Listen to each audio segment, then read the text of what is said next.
আসসালামু আলাইকুম everyone, this is আজকে শাকিল ব্লগ। অনেকদিন পরে আবারও ফিরে আসলাম আপনাদের মাঝে। তো গাইস, আমি যেতেছি আজকে গাড়ির কিছু মডিফিকেশন করানোর জন্য। তো আমি যাবো বংশাল, তাই একবারে রেডি হয়ে বের হয়ে গেছি।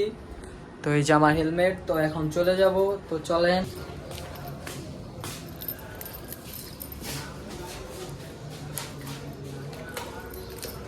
তো গাইস, গাড়ি রেডি।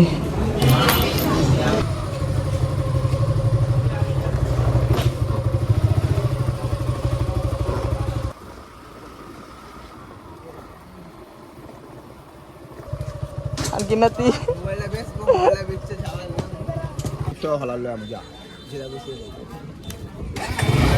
চাই মামা।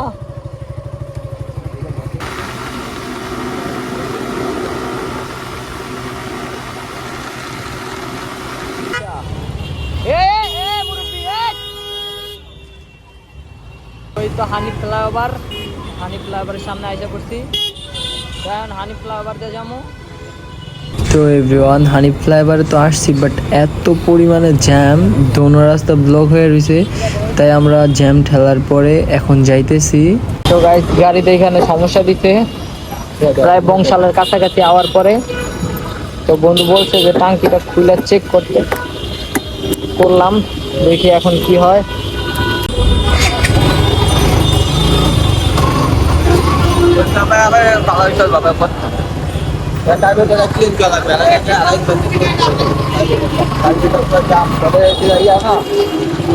কারণ বন্ধু চিনে, আর আমার বন্ধু হচ্ছে মেস্তুরি, এই জন্য আমাদের কোনো টেনশন নাই গাড়ির কোনো সমস্যা হইলে, কারণ সাথে সাথে আমাদের ডাক্তার থাকে।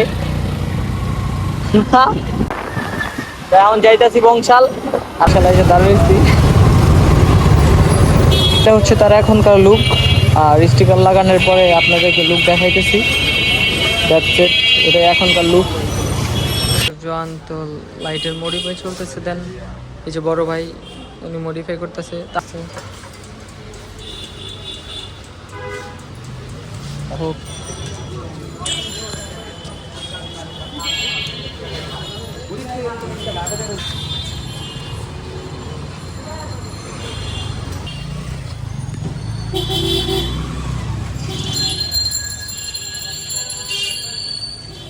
তো গাড়ির ফাইনাল লুক আইসা পড়ছে, এখন নাম লাগানো হবে।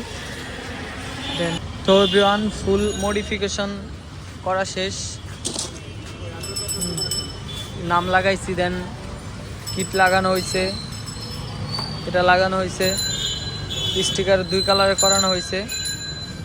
পরে ব্যাক পাম্পারে এটাও চেঞ্জ করা হয়েছে। অল লাগানো শেষ, গাড়ি ফুল রেডি। তো আজকের মডিফিকেশন এই পর্যন্ত কি ছিল, কেমন হয়েছে সবাই কমেন্টে বলবেন আর কি।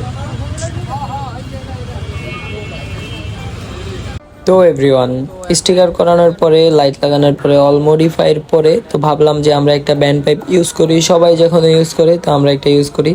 তাই আসার পথে আমরা একটা ব্যান্ড পাইপ নিয়ে আসছি। তো আমার বন্ধু হয়েছে মেস্তুরি, তো ওই ব্যান্ড পাইপ ফিটিং করতেছে।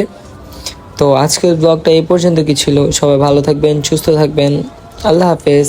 আর কেমন লাগতেছে এখন বাইকটা সবাই বলে যাবেন।